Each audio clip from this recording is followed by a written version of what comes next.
1 Samuel 21 through 24. David went to Nob, to Ahimelech the priest.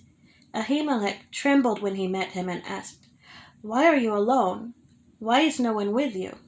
David answered Ahimelech the priest, "The king sent me on a mission and said to me, 'No one is to know anything about the mission I am sending you on.' As for my men, I have told them to meet me at a certain place. Now then, what do you have on hand? Give me 5 loaves of bread, or whatever you can find." But the priest answered David, "I don't have any ordinary bread on hand. However, there is some consecrated bread here, provided the men have kept themselves from women." David replied, "Indeed, women have been kept from us, as usual whenever I set out. The men's bodies are holy, even on missions that are not holy. How much more so today?" So the priest gave him the consecrated bread, since there was no bread there, except the bread of the presence that had been removed from before the Lord, and replaced by hot bread on that day that it was taken away. Now, one of Saul's servants was there that day, detained before the Lord. He was Doeg the Edomite, Saul's chief shepherd. David asked Ahimelech, "Don't you have a spear or a sword here? I haven't brought my sword or any other weapon, because the king's mission was urgent." The priest replied, "The sword of Goliath the Philistine, whom you killed in the valley of Elah, is here. It is wrapped in a cloth behind the ephod. If you want it, take it. There is no sword here but that one." David said, "There is none like it. Give it to me." That day, David fled from Saul and went to Achish, king of Gath. But the servant of Achish said to him, "Isn't this David, the king of the land? Isn't he the one they sing about in their dances? Saul has slain his thousands, and David his tens of thousands." David took these words to heart and was very much afraid of Achish, king of Gath. So he pretended to be insane in their presence. And while he was in their hands, he acted like a madman, making marks on the doors of the gate and letting saliva run down his beard. Achish said to his servants, "Look at the man! He is insane! Why bring him to me? Am I so short of madmen that you have to bring this fellow here to carry on like this in front of me? Must this man come into my house?" Chapter 22. David left Gath and escaped to the cave of Adullam. When his brothers and his father's household heard about it, they went down to him there. All those who were in distress or in debt or discontented gathered around him, and he became their commander. About 400 men were with him. From there, David went to Mizpah and Moab and said to the king of Moab, "Would you let my father and mother come and stay with you until I learn what God will do for me?" So he left them with the king of Moab, and they stayed with him as long as David was in the stronghold. But the prophet Gad said to David, "Do not stay in the stronghold. Go into the land of Judah." So David left and went to the forest of Heroth. Now Saul heard that David and his men had been discovered, and Saul was seated spear in hand under the tamarisk tree on the hill at Gibeah, with his officials standing at his side. He said to them, "Listen, men of Benjamin. Will the son of Jesse give all of you fields and vineyards? Will he make all of you commanders of thousands and commanders of hundreds? Is that why you have all conspired against me? No one tells me when my son makes a covenant with the son of Jesse. None of you is concerned about me, or tells me that my son has incited my servant to lie and wait for me, as he does today." But Doeg the Edomite, who was standing with Saul's officials, said, "I saw the son of Jesse come to Ahimelech, son of Ahitub, at Nob." Ahimelech inquired of the Lord for him. He also gave him provisions, and the sword of Goliath the Philistine. Then the king sent for the priest Ahimelech, son of Ahitub, and all the men of his family who were the priests at Nob, and they all came to the king. Saul said, "Listen now, son of Ahitub." "Yes, my lord," he answered. Saul said to him, "Why have you conspired against me, you and the son of Jesse, giving him bread and a sword, and inquiring of God for him, so that he has rebelled against me and lies in wait for me, as he does today?" Ahimelech answered the king, "Who of all your servants is as loyal as David, the king's son-in-law, captain of your bodyguard, and highly respected in your household?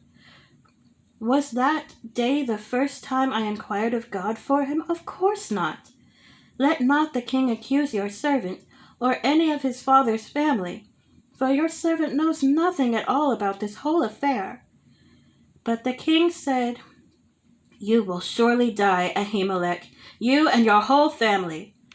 Then the king ordered the guards at his side, "Turn and kill the priests of the Lord, because they too have sided with David. They knew he was fleeing, yet they did not tell me." But the king's officials were unwilling to raise a hand to strike the priests of the Lord. The king then ordered Doeg, "You turn and strike down the priest." So Doeg the Edomite turned and struck them down. That day he killed 85 men who wore the linen ephod. He also put to the sword Nob, the town of the priests, with its men, women, its children and infants, and its cattle, donkeys, and sheep. But one son of Ahimelech, son of Ahitub, named Abiathar, escaped and fled to join David. He told David that Saul had killed the priests of the Lord. Then David said to Abiathar, "That day when Doeg the Edomite was there, I knew he would be sure to tell Saul. I am responsible for the death of your whole family. Stay with me. Don't be afraid. The man who wants to kill you is trying to kill me too. You will be safe with me."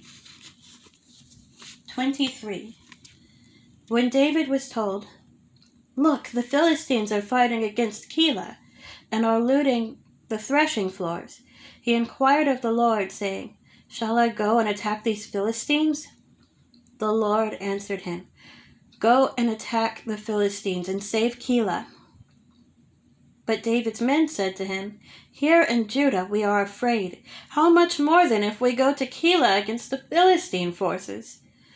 Once again David inquired of the Lord, and the Lord answered him, "Go down to Keilah, for I am going to give the Philistines into your hands."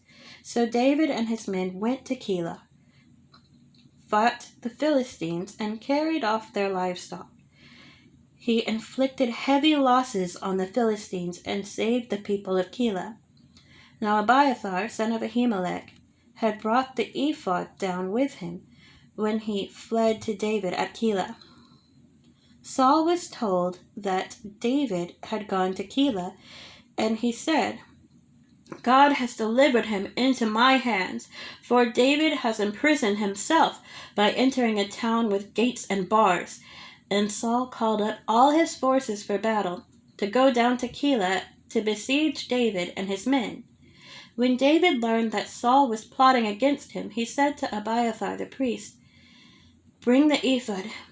David said, "Lord, God of Israel, your servant has heard definitely that Saul plans to come to Keilah and destroy the town on account of me. Will the citizens of Keilah surrender me to him? Will Saul come down, as your servant has heard? Lord, God of Israel, tell your servant." And the Lord said, "He will." Again David asked, "Will the citizens of Keilah surrender me and my men to Saul?" And the Lord said, "They will." So David and his men, about 600 in number, left Keilah and kept moving from place to place. When Saul was told that David had escaped from Keilah, he did not go there. David stayed in the wilderness strongholds and in the hills of the desert of Ziph.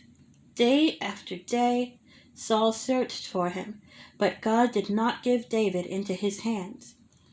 While David was at Horesh, in the desert of Ziph, he learned that Saul had come out to take his life, and Saul's son, Jonathan, went to David at Horesh and helped him find strength in God.